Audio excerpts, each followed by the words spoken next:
I want to introduce Michael Barker to you. He is, without question, one of the most important distributors of independent, quality films, with a few clinkers, in the world. Sony Classics. I've had the great good fortune to know him for maybe 20 years. And the fact that we work on opposite sides of the track, so to speak, really doesn't get in the way of our friendship. He's a great guy, as you will see, Michael Buck. We've actually known each other 30 years. Is it 30? And I remember the first time you blew me away was when you were at the Telluride Film Festival and you gave a tribute to Janet Leigh. Oh, yes. And you went up before the tribute and you imitated Alfred Hitchcock. And what must have gone through Alfred Hitchcock's mind in casting Marion Crane in Psycho. Yeah. And in that one speech that you gave as Alfred Hitchcock were all the things he thought about in casting her, that for me was not only a primer on how a director worked and cast, but also a primer on film criticism and looking from the outside in on how something like Psycho could come How it came to be. pass.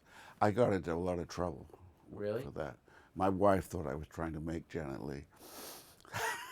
But Well, you know she my was wife. quite taken with you. I was taken with her.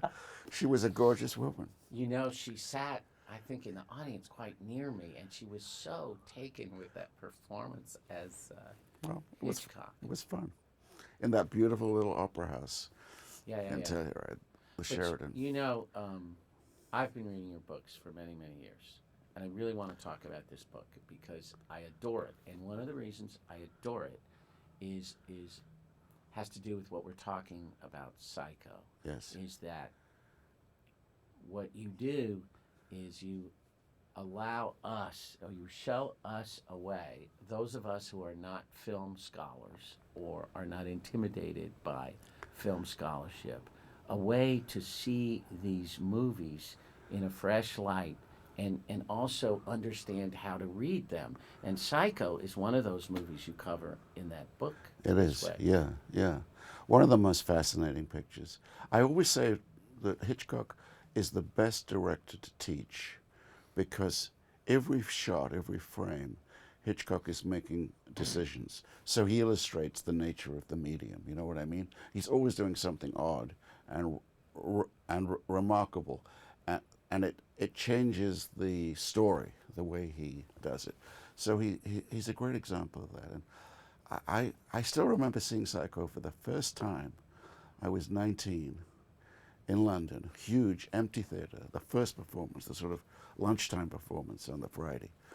And I didn't know much about the film, that ideal state, you know. Mm-hmm. We all know too much about films now. Mm-hmm. And comes the shower killing. I was 19, and when you're 19, you think you're sort of tough, you can handle life, you know. I remember saying under my breath to the film, don't do that again, please.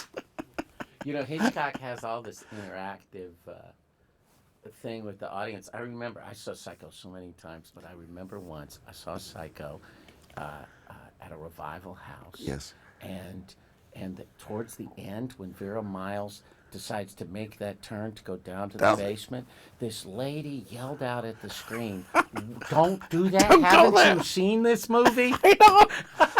But that is Hitchcock. He makes you feel you're making the movie. But she's seen it many times, and it still is like the first time. Oh, I know. And you know, a lot of films that we love from the past have dated. Psycho hasn't. You can still show it to people, and they get terrified. But what you talk about in this book with Hitchcock is how, whether it's Psycho or Rear Window or Vertigo, it's about not only from the point of view of how a director directs a film. It's almost like directors love those movies because these movies are about the main character is almost like a director controlling a film. I agree totally. And also, when you want someone to analyze films, Hitchcock is the best because you are in there, and all of his movies are acts of analysis, like in Rear Window, which is my favorite film. Mine you too. know, Mine too. You talk about in this book about how we love the movies because we love this aspect of being alone, of in solitude, and that's all of what it's all about Hitchcock. And he had this great sense of the audience and why we go into the dark to fantasize. It's almost as if he's saying to us, oh, so you're coming into my dark? You think you're brave enough for my dark? Okay, sit down. I'm going to put you through it. And you know, he often talked about putting the audience through it, testing them. And there was a cruel side to Hitchcock, I think. You can feel it in all the films. But he understood that sort of sex and violence appeal that everyone has always had in going to the movies. But something you talk about in the book is that real life can be really traumatic. Yes. You know, if you encounter crime in real life or you're assaulted in real life, it's very, very traumatic. But in films, we just eat it up. We eat it up, I and know. That's the thing that Hitchcock knew. He understood it totally. And of course, you know, he was a totally law-abiding person. Always told the stories about how terrified of breaking the law he was and everything. And what about Vertigo? I mean, let's talk about Vertigo. How do we explain the fact that when Vertigo came out, it was not necessarily a respected film, and then over the years it is more respected and more respected, not only by the public, by the critics, by everyone. How do you explain that? It bewilders me to a degree because I remember when it came out, and I loved it when it came out, but it was a flop. And of course then, how long was it, a dozen years or even more? It was one of a group of films that got withdrawn. Right. And that was very good for it. Mm-hmm. You know, because the myth started, the films you the can't see, they mean a lot. And I remember when I began teaching, students would say, have you seen Vertigo, Prof? You know, and I'd say, well, my boy, let me tell you about Vertigo, because I remembered it well enough to tell the story. And interest was building and building. And by the time it did came back, the audience was ready. And that was the start of a process that has led to it being voted by Sight and Sound poll the greatest film of all time.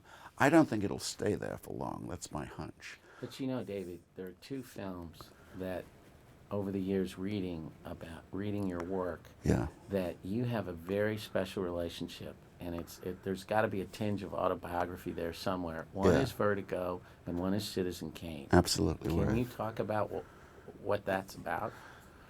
Well, I still don't know entirely what it's about, but I remember when I was 15, I had read about Citizen Kane. And of course, in the 1950s, you couldn't see old films. They'd gone away. Very, very few opportunities arose to see them. And I waited years to see Citizen Kane. And then a small theatre in South London declared they were going to show it.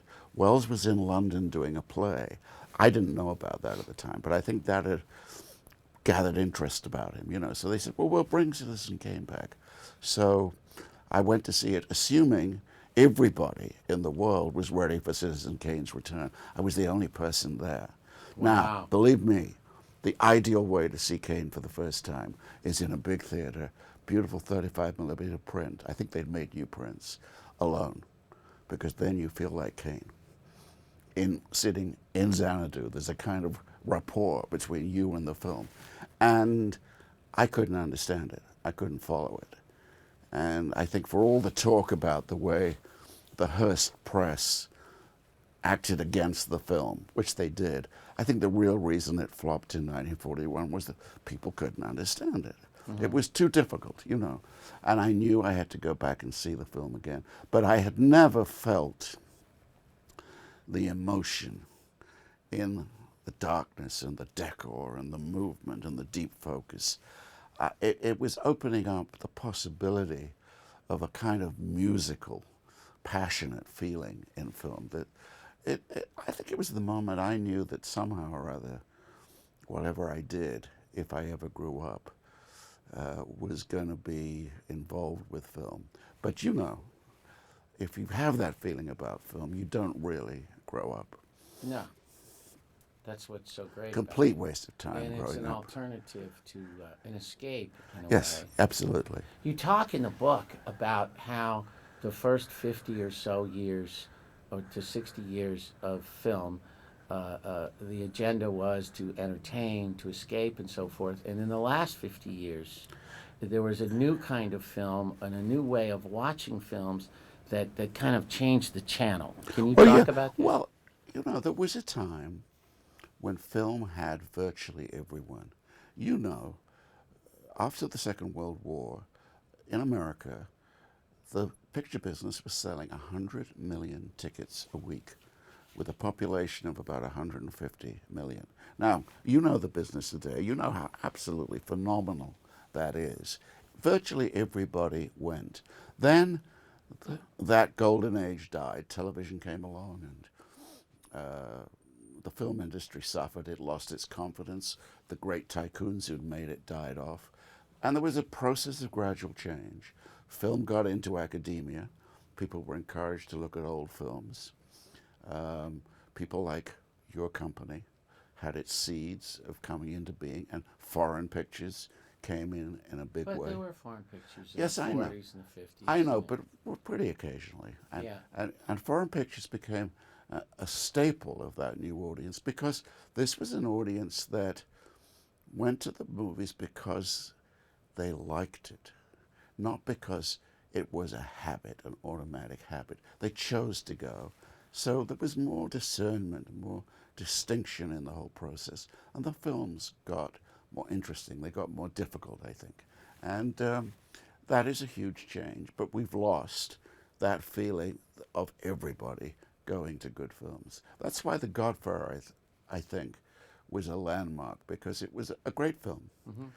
But as you know, between Sound of Music and Jaws, it was the most successful box office film of all time, too. Yeah. Now, we don't have, and this is a big problem for the Oscars, we don't have huge box office pictures that are clearly our best pictures, too, at the same time. But you know what? I actually think that has been the case for a really long time. I used to work for Arthur Krimp. I remember. And he used to talk about the 50s, about movies like Marty and movies like 12 Angry Men that made about $2.50, but they believed in that evergreen status that they would be on TV over and over again. Absolutely. And so I don't know how new that is, but you're probably maybe right. There's an aspect of it that I take away from this book, that 50 years ago, 60 years ago, the public and the critics and academia, when we watch a movie, we're more concerned with this idea of what's real and what's unreal in a way that maybe audiences didn't, and these people didn't think about before. I think you're right. I think they took the fantasy totally as a whole and digested it, and we've become more sophisticated, and we know there's a gap between the reality and the fantasy, and we explore it now. With it. We are.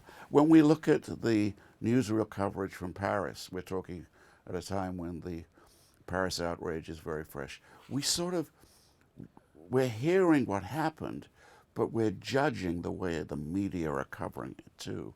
We're very media savvy. But I remember when I went to University of Texas as a student, and you're right, about 50 to 60 years ago, the movies that we saw that were like 10 years old, or the La Ventura and Eclipse and Blow Up and the French New Wave films. The French New Wave films. Yeah.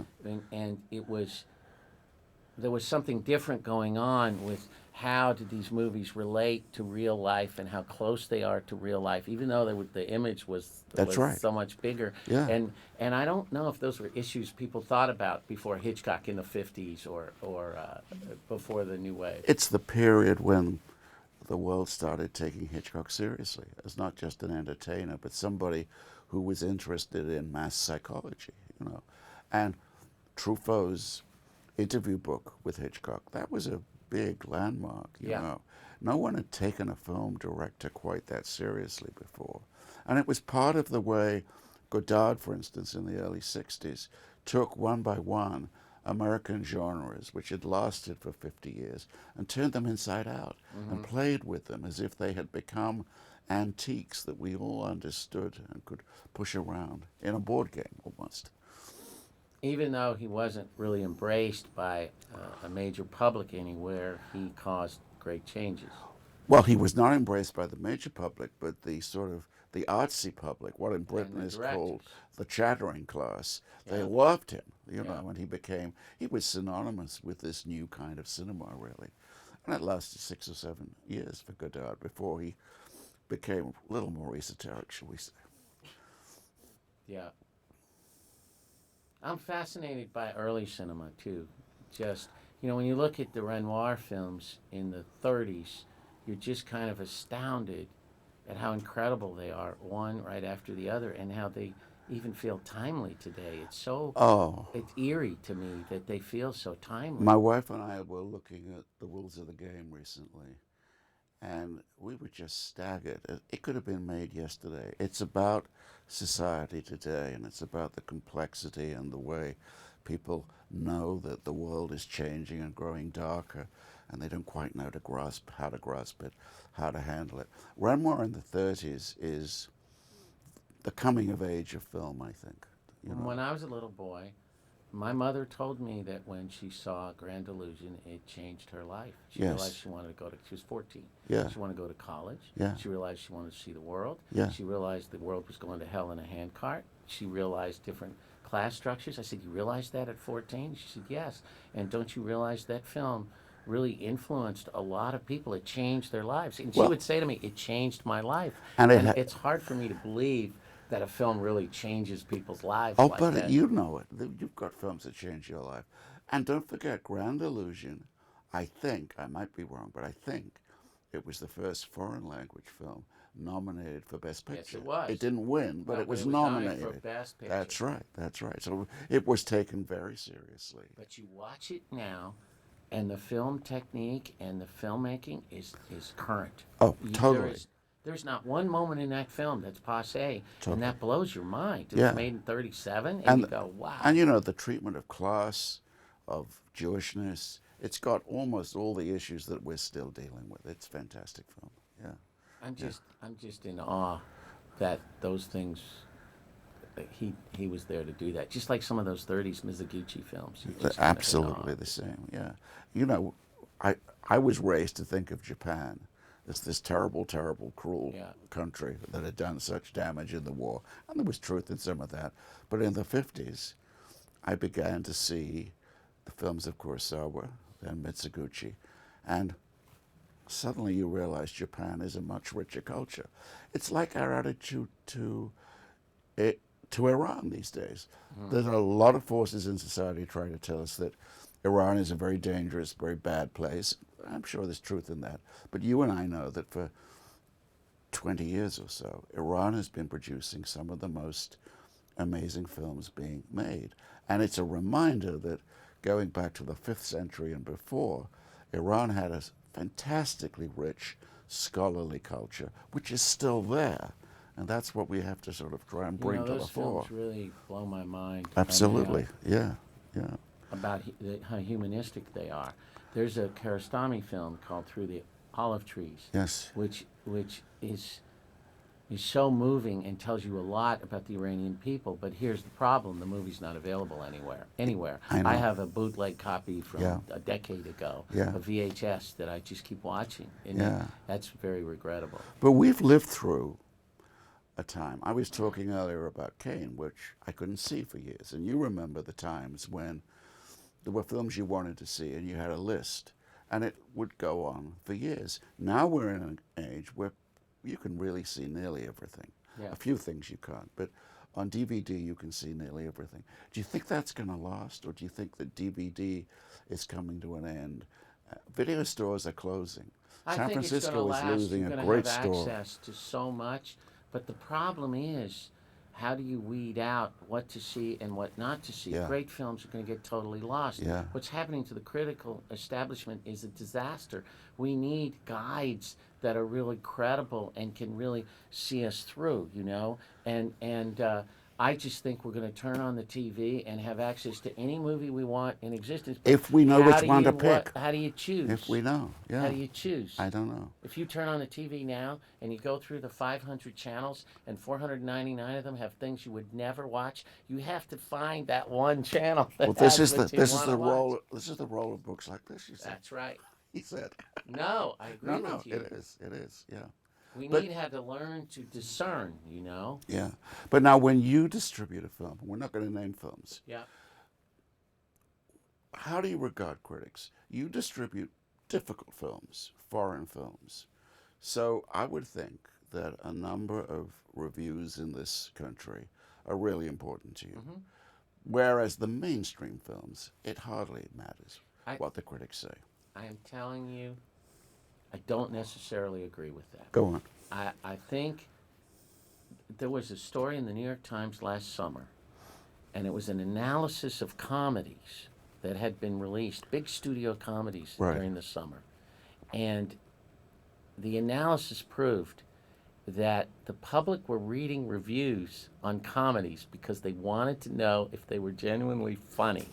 And the only films that had breakthroughs this summer that were comedies were the well-reviewed ones. So that does matter. I'm just saying, I don't know to what extent it does, but I think this idea of just poo-pooing it and not really analyzing this carefully, I think that's encouraging. But what's not encouraging is that IMDb and Rotten Tomatoes and so forth, we go to the rankings without reading the reviews. We go to users' reviews and we don't even know who they are. I know. And so it's very difficult. It's a difficult mentality to go where the grade level, it's an A or it's an 8 on the meter or whatever, or 100% on Rotten Tomatoes, and that is your only guide without really looking into the details of what that means. Well, you and I both knew, you knew him better than I did, both knew and loved Roger Ebert. Yeah. Wonderful guy, deep love of film. Yeah. But I think the truth has to be said, that when Siskel and Ebert introduced thumbs up, thumbs down, it was the beginnings of the notion that you can say the definitive thing about a movie in 3 words. Yeah. And that's not good for the whole deeper understanding. Well, see, I don't mind that that's out there. I don't mind the Leonard Maltin books that got 4 stars or less. But the fact that right now, because we have so much noise, that's the shorthand that we desire, and it's the only thing we should use in making our choices, that's scary. Do you know, I heard recently about a film blogger in the Midwest. I'm not going to name him or anything, but he was referred to as a quote whore by the people I know him. He will contact the distributors and say, here are the 10 things I could say about your film, which are all perfect for ads. Which would you like? And they say, oh, we love them all. Did you really like the film? I hadn't seen the film, he said. I just came up with the quotes.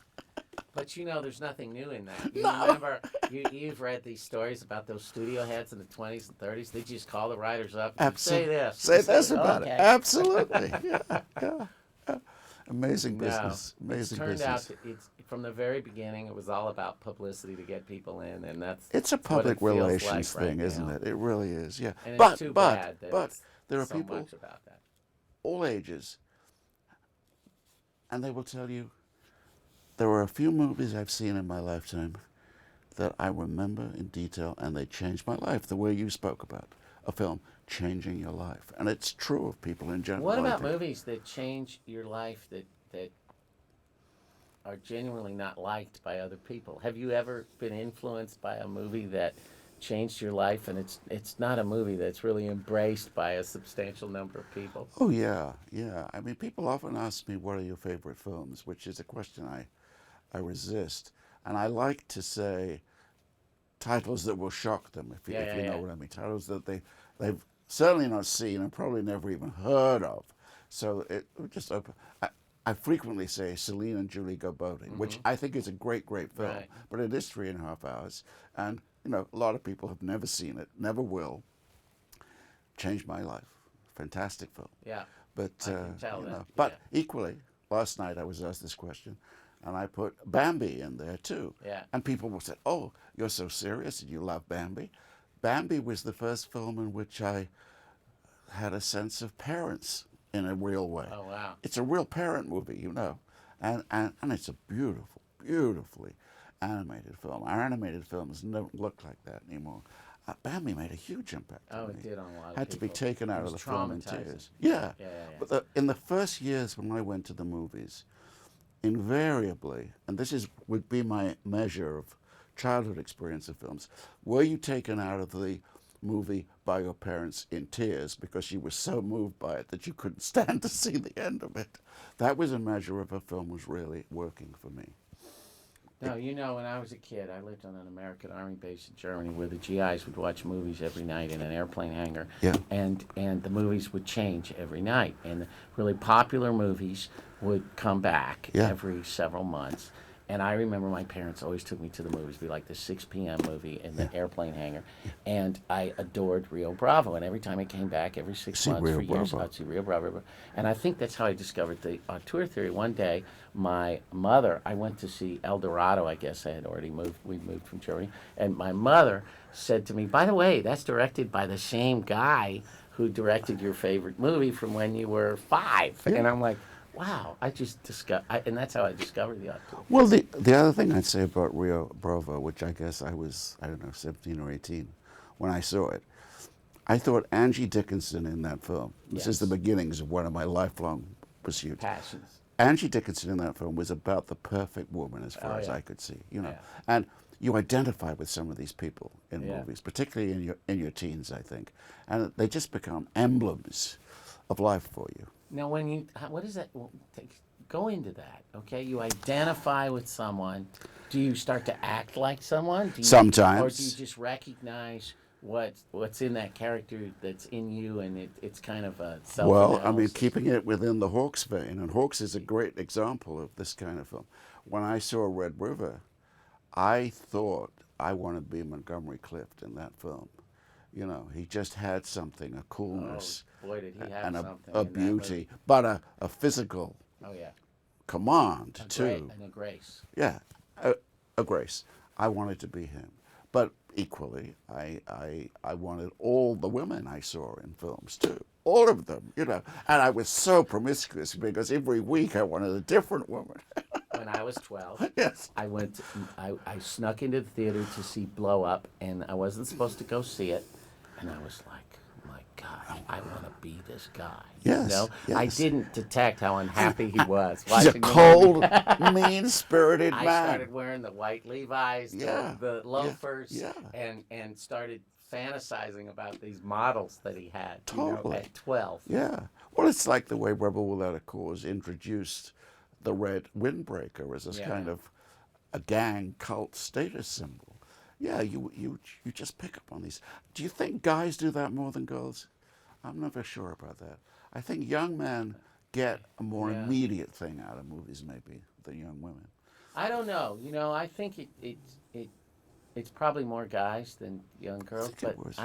But I've noticed on certain films that women really identify. I remember when I was at the University of Texas and The Way We Were came out, and I would see it, and every girl that I would go out with, they wanted to see that movie again. And you'd go in and you'd see the movie, and there would be hordes of women watching this movie, like in groups. Yeah. And I realized they identified with Barbra Streisand in that movie, and Robert Redford was the ideal man, and they wanted to have the ability to have him and to reject him.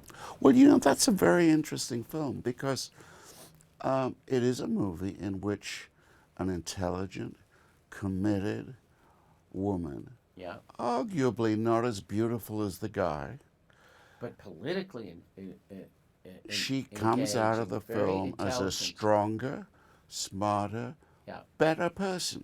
Yeah. And that's a big thing about movies. But also Redford was kind of an American fantasy Very figure American. for women. Very American. And I think that made that film a huge success. Oh, yeah, yeah. You know? Put a great song on a film like that and you're home.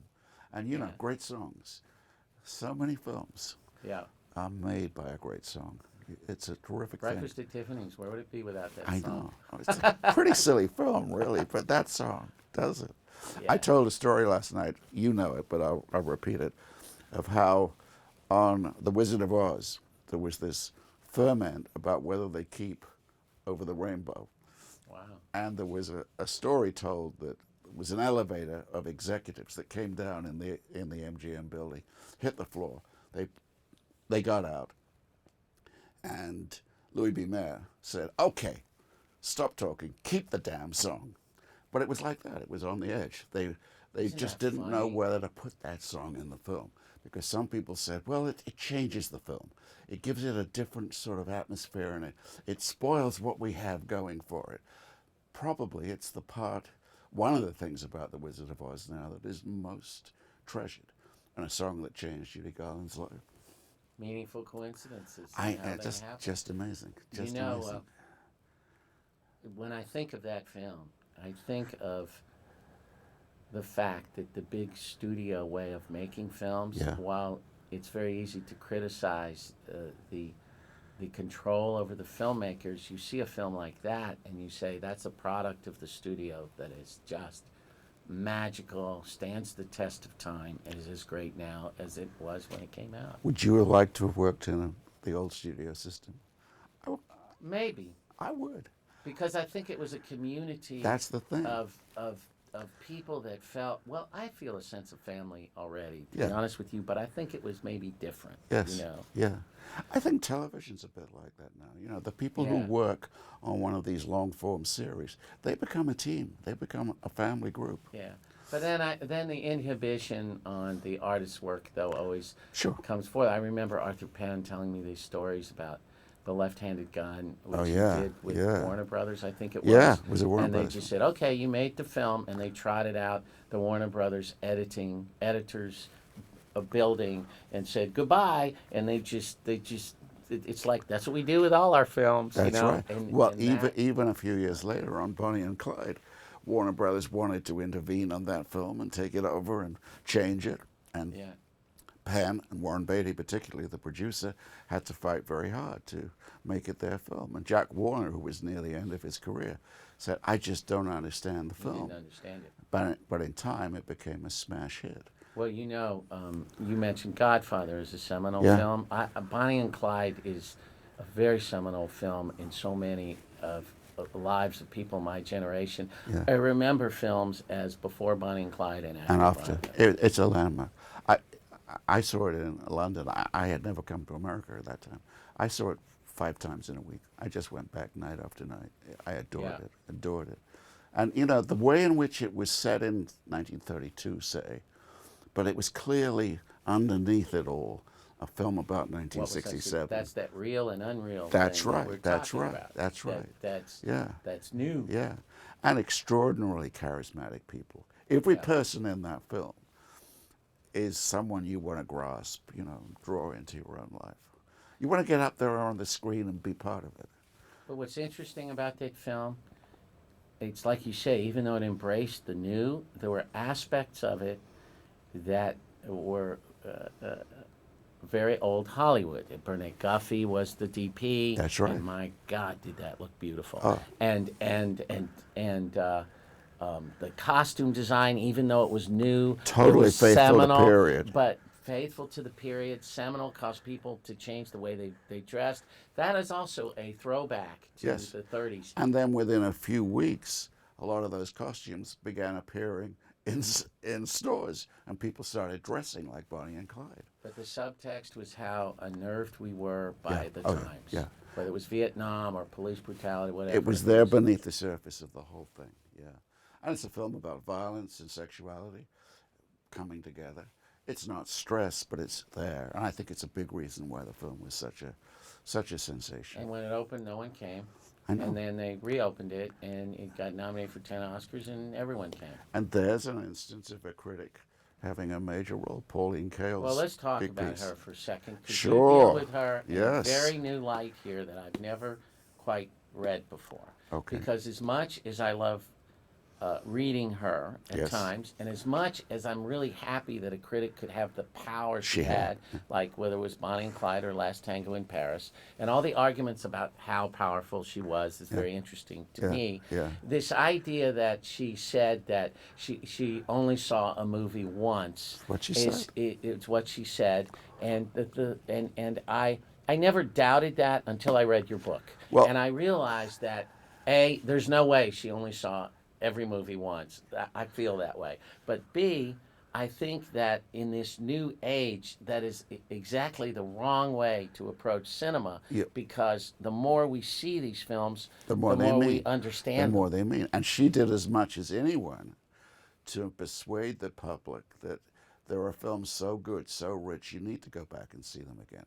But I sat next to her at a press screening, and she came in late, and I was only aware of her at first because there was a hissing noise next to me, and I thought, what is this? And I turned. She was tiny, crouched over her notebook, and she was writing the whole time through the film. And I studied her, and she looked up at the screen. She looked down at her book. She didn't even see the whole film. Now, her involvement That's my with it, point. her involvement Well, with that's it important, was yeah. intense. Yeah, and it's great to read and feel that Oh, experience. and you feel it in her writing. Her writing is so her, good. Her commitment to the texture of the screen was unrivaled, I think.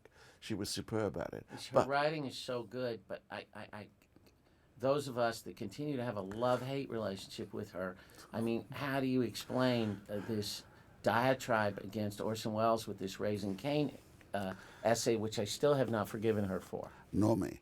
She was a power fiend. I mean, she was. We won't name names, but she cultivated a coterie of young critics and sort of told them what to think. And that went on for a while, and she was a very, very powerful figure, and she enjoyed the power. And it was a quality to her that I never liked. I always found it difficult to deal with. But you read things where her writing is so brilliant. Yes. And so deft. Yeah. And then you read something like Raising Kane, and it feels like a shallow attack to me. It's hard for me to believe it came from her. It's almost as if, I don't know if this is true, but it's almost as if she thought, what can I do that'll really be controversial and make my name? Because she understood film, and she knew in a way that who wrote the script of Kane was not really as important as who devised and controlled the imagery. She knew enough about the texture of film to know that, and to know how great that film is. And I think it hurt Wells a lot, and it hurt a lot of people close to him, and that was a tragedy. But I think she was wrong about the film. Do you think she genuinely felt that? Well, that's what I wonder whether she felt it was an opportunity to draw attention to herself. There are some film critics who are a little inclined to do that. Yeah. They will even go on film with a good friend talking about film. Well, I don't see you as a film critic. I don't either. No, I neither, really don't. neither does the No, world. no, I don't, because so much of what you do has to do with literature. You've wrote novels. You've when I talk to you, I feel film criticism is one of your many labors.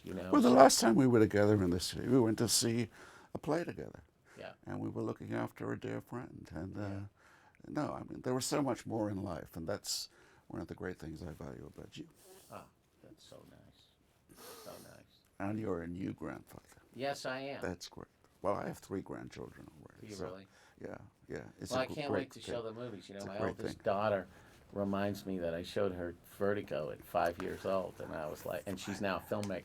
But isn't showing films to children sublime? It's great. But you really have to tell yourself, shut up. Don't Don't talk to them while they're seeing it. Because I get in that temptation of sort of giving a commentary to the film while my kids were seeing it, which isn't good. I had nephews visiting me from Texas about 10 years ago, and they were 10, 11. Yeah.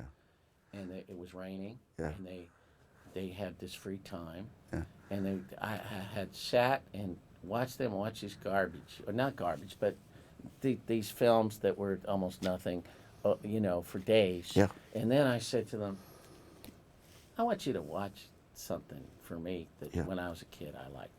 And they immediately saw it was black and white, and they were horrified. Of course, But the yes. film was Beau Geste, Oh, and yeah. with Gary Cooper, and they got into it and got into it and got into it, and they were riveted.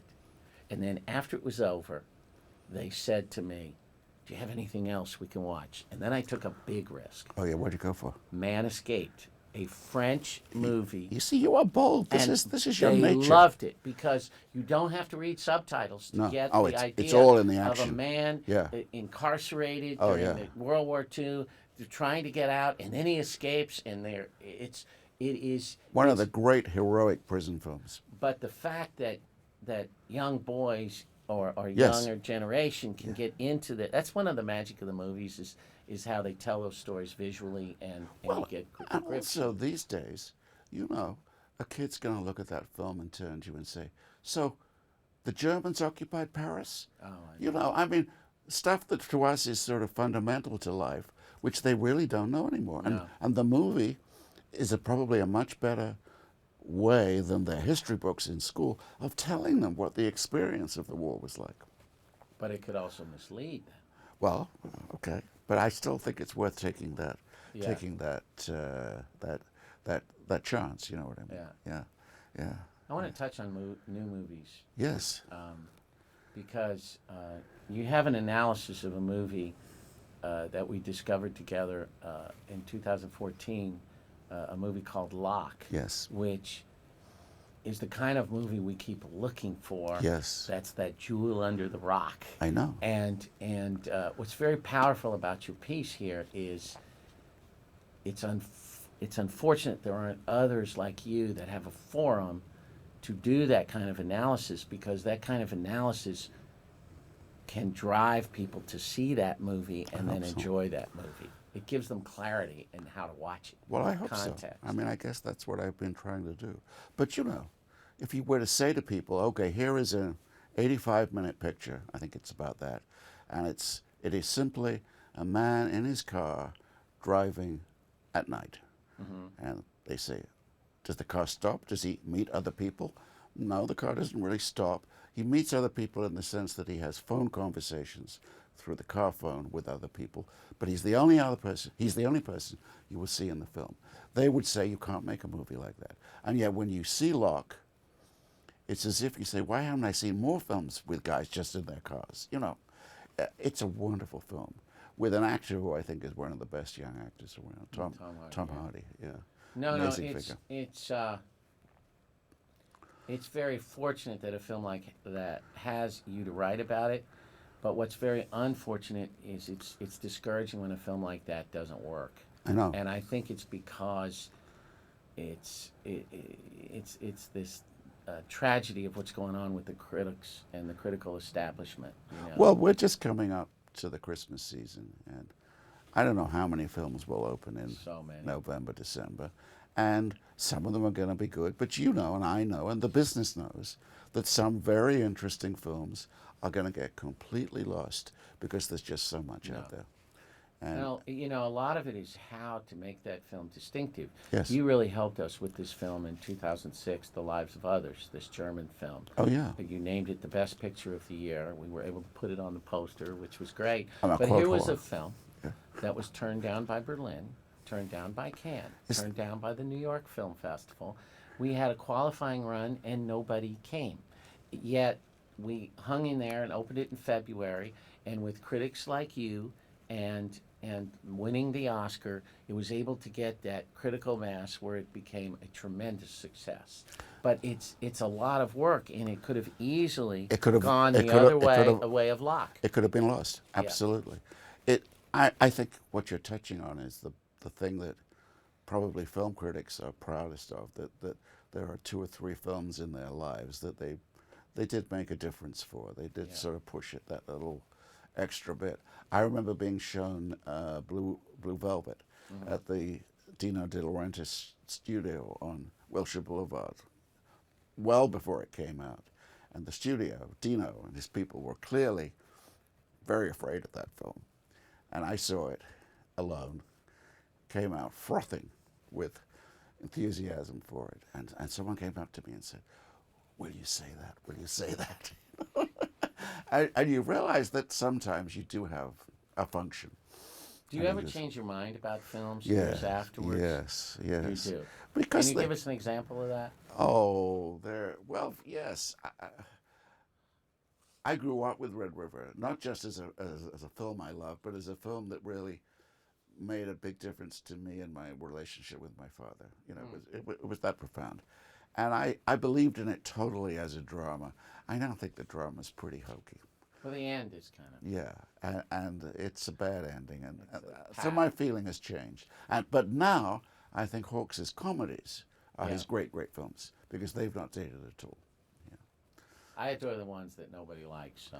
Like Red Line 7000. I adore. Well, now that is a real fan's film. There's no question about it. Yeah. No, I like so many of his films. When you become intimate with a director and then they just keep giving, like a Renoir or a Hawks or a Hitchcock. And you know, it's so remarkable. There's a guy working within the studio system. He did westerns, he did comedies, he did a musical, he did race car films, he did flying films. There wasn't a type of film that he wasn't prepared to take on. And he was always doing it within the studio system. And yet you look back on that body of work, and it's clearly the work of one man. Yeah. He tells the same jokes. People look at each other in the same way. Over 30 years. But it looks like it was very easy for him. He didn't take himself too Seems seriously. so natural, doesn't it? He didn't take himself so No, seriously. and I think within the American film business, that has always been a virtue. The guys who took themselves overly seriously often fell. It was the naturals who said, "Well, I just do it. You know, it's my job," and that was the very good way to do it. Yeah. But as there were these films from these seminal directors that influenced you, I always tend to disagree with you often on specific filmmakers and films that seem to be whipping boys of yours, and I sometimes wonder if that's as personal as the ones you embrace. For example, yes. I think you're really tough on Stanley Kubrick. Not that I put Stanley Kubrick on the level of Hawks or Hitchcock. I don't. But I think you are really tough on this guy in a way that's unfair, to be honest with you. Well, if you think it's unfair, then I'm going to think very hard about it. I have been tough on him because there are a lot of his films that I just didn't like. I never liked 2001. And that's probably a failing in me. I love The Shining. I love The Killing. I've come to love Barry Lyndon much more than I ever did. Eyes Wide Shut is a tough one. Well, that's the one I want to talk to you about. Okay, Because yes. I find, when I first saw Eyes Wide Shut, I was very mixed on the film. Yes. I think I've watched it once every 2 years or so since. Yes. And I find it richer and richer every time I see it as a kind of statement of Kubrick's and Raphael's on a midlife crisis of a couple. And it really works for me, but the venom which you pour on this film, I think is unfair. Well, I don't know about unfair. That's probably too strong a word. No, it's not. But there's something personal you have, not just with this film, but with this guy. I think. That's very interesting. You know, the funny thing, the American who came to England. Yeah. Maybe I always sort of had a feeling that he was kind of crazy because of that. Because I was an Englishman who wanted to go to America, and he comes the other way. I don't know. That's an interesting. I don't necessarily thought. adore him. No. But I think this is a filmmaker whose work does stand the test of time. Yeah. And influences generations of people. Each one of his films, and that blows my mind. The fact that 2001 is embraced the way it is now than when it came out. I have a lot of the same quibbles that you have with that film, but there is something to that film that touches people in a profound way. You're right. People of many generations. I tell you, I make you this promise. Yeah. If there's a 7th edition of the Biographical Dictionary of Film, and I don't promise you there will be, but if there is, I will go back to Stanley Kubrick and I will see it all again and I will start again. Yeah. I can't say further than that. But you know, his films are those films for me that change over time. You know, I think less Isn't and that a less of this fascinating one thing? and more of another Isn't it one. amazing the way a film will change over time? But it's amazing how Barry Lyndon, people find it, they like it better and better over time. I than fell when asleep in came it out. the first time it came out. Yeah. But I agree with you about that. Maybe film. that It style gets of that better. film was ahead of its time. Who knows? I may have just needed sleep that day. A lot of people go to the movies to sleep. You know that as well as I do. Some go to sleep, we go to dream. How's that for I didn't know a approach lot to of the people movies? went to the movies to sleep. Oh, you look around you at the movies. A lot of people are asleep. No, they're all texting and on their phones. That's what I can't take. I You know. I hate it. Behavior in the movies is not good. Well, And where do you think movies are headed? I don't know. You don't know. I mean, who knows? I sort of have a feeling that theaters, big theaters, are anachronistic, and that they have to, something has to change there. They're too expensive, and the availability of stuff on the smaller streaming is such that I feel we're going to go that way. And yet, every time I say that, there are people who say, "Oh, I love going out to a theater," and there are people who do. So some theaters will remain, without question. Yeah. See, I think the tentpole films will always be there. The James Bonds, Yes. the Star Wars, the occasional movies Yes. that come along that become tentpoles, big comedies. Yeah. And I also think that these artistic films where people want to see something totally different, Yeah. I think those will continue in a big way. The problem comes with those movies that are in the middle. I know. Those lower budget studio films or those higher budget Those are the independent films that we're losing. And those are the ones we're losing. Yeah. And in the 70s, those were the great films. Well, you And- know, the people who made Chinatown, The Conversation, Yeah. endless films like that will tell you, could never make those films today. So But that's at the an same issue. time, you know, I'm very fortunate. Like last year, I thought was a very rich year with a lot of the films I had, a lot of the films other people had, like Leviathan, Right. and Yeah. Foxcatcher and Mr. Turner and Whiplash. I mean, those films are getting made, and I know. I know. they're very good. And what's good about the new technology is you can find a substantial audience for them without you Yeah. know betting the store. Yeah. You know, without Yeah. you know spending a fortune. Yeah. You know.